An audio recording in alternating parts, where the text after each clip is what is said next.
dice, es una enfermedad que compromete las neuronas motoras, las neuronas que dan la orden a los músculos para que se contraigan, o sea, para moverte.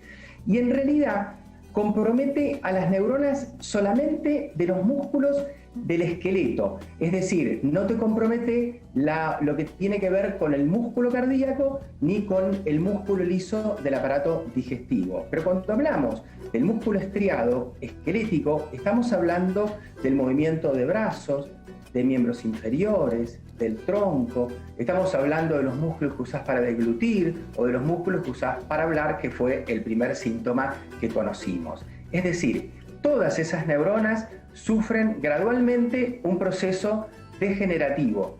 Esas neuronas se mueren y son las que generan todos los síntomas de las diferentes formas de ELA o de esclerosis lateral amiotrófica, que es una enfermedad que compromete 1 a 2 enfermos cada 100.000 habitantes. En Argentina es posible que haya unos 600 a 800 pacientes, y te diría que la relación hombre-mujer es parecida, un poquito a favor del hombre, ponerle 13 hombres por cada 10 mujeres, y realmente es una patología degenerativa, progresiva, que tiene algunos medicamentos que te pueden atenuar la evolución del cuadro. Está el Riluzol, está el Edragón, son los dos productos autorizados por la FDA y por los diferentes países, pero no tienen la posibilidad de revertir o de curar la patología. Lentifican la progresión de la patología. Qué terrible lo que está diciendo, doctor, porque supongo que el paciente lo sabe de esta evolución degradante, si se quiere. Habla usted de medicina para atenuar, pero no para terminar con esta enfermedad, pero no se puede avisorar cuánto tiempo, cuántos años. Digo, para una persona que ha vivido permanentemente en la política, pensante, que ha escrito libros, debe ser muy difícil también para ustedes comunicar esto, pero hay que hacerlo, ¿no? Al paciente hay que decirle absolutamente todo. Sí, por supuesto, porque la impotencia que uno puede tener frente a determinadas patologías la siente tanto el paciente como la familia, como los médicos que tratan a los enfermos. Quería comentarte, y para que la gente lo tenga presente, que hace mucho que se está insistiendo en lograr mejores tratamientos para la esclerosis lateral amiotrófica, que si bien no es una patología súper frecuente, sí es una patología que cada tanto la vemos.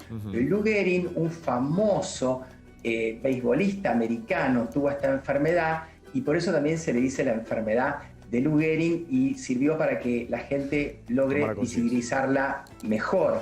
Y hace unos años, no tantos, no sé si recordás que había personas, en general eran personas famosas, que hacían donaciones y que en el acto de la donación se tiraban un balde frío. Lo hice acá en vivo. Sí, el balde de hielo. Sí, sí. De eso hablamos en su momento, yo sí me acuerdo, para sentir la sensación que tienen a veces los pacientes por la espasticidad, por la contracción brusca muscular que en muchos casos le genera la patología. A ver, doctor, hablemos de eso. ¿Cómo uno empieza a darse cuenta de estas irregularidades que usted ha enumerado y que probablemente pueda derivar en esta enfermedad, ¿no? Bueno, ahí tendría que comentarles que hay dos tipos de neuronas motoras. Unas se llaman superiores y otras inferiores. Entonces, cuando la enfermedad lesiona principalmente la motoneurona superior, te aumenta el tono muscular, te da espasticidad. Siempre da debilidad muscular, pero el músculo, en lugar de quedar blandito y flácido, te queda tenso, y con el martillito del neurólogo rápidamente los reflejos responden.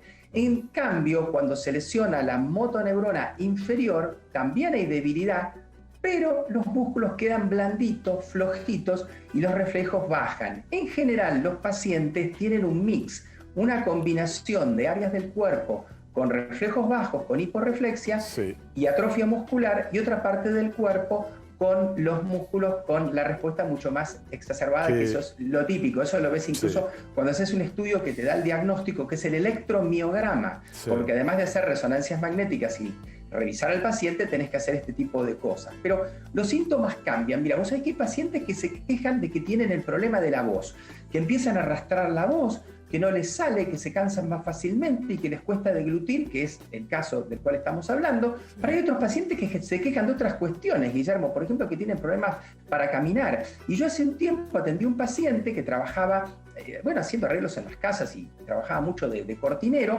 Había ido a un traumatólogo porque le costaba levantarle el brazo y cuando lo revisó, no, lo que tenía no era un problema traumatológico, era un problema neurológico. Estaba desarrollando una ELA que le estaba comprometiendo la posibilidad de levantar el miembro superior derecho para, arreglar las cortinas. Doctor, ha sido usted muy claro. Solo una pregunta más. ¿Esto tiene un componente hereditario? El 5% de la ELA tiene un componente hereditario.